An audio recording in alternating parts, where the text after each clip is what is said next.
Congressman Mark Takano, who has been way out there in terms of opposing this war from day one. Thank you again for being here. Thank you. I want to thank the gentle lady from California for yielding me some time. I'm going to switch subjects a little. I want to rise today to express my support for the immigration proposal released last week by the bipartisan group of senators called the Gang of Eight. While this bill is not perfect, I have serious doubts about several provisions in it, it shows that both sides of the aisle can work together on issues facing our nation, that Democrats and Republicans can work together. I am pleased that the proposal provides a pathway to citizenship, a fast track for dreamers, an increase in the number of high-skilled worker visas, and an opportunity for immigrants who have been deported on non-criminal grounds to apply for readmittance if they have a spouse or children in the United States. I do, however, have some concerns regarding the legislation, including the fact that it fails to address bi-national LGBT families.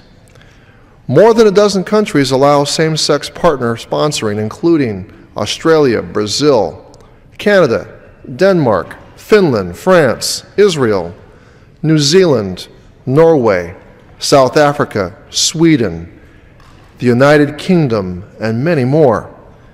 The United States should be no different. Keeping these loving families apart is wrong, and it's bad for the economy. Take the story of Southern California residents Brian and Michael.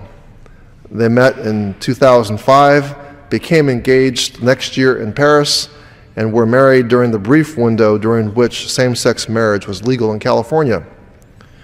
Brian, who's been an educator for over 20 years, teaches humanities courses at a magnet school during the day and at Los Angeles Community College at night.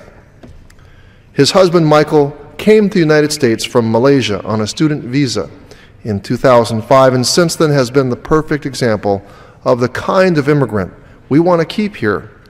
He has earned a master's degree in nursing and is currently working on a doctorate in the same field. Michael and Brian have shared their lives for almost 10 years and cannot even travel internationally to see Michael's family because of the visa restrictions placed on them. What's going to happen to Michael when he completes his education? Are we really going to break up this family? Are we really going to send a well-trained medical professional back?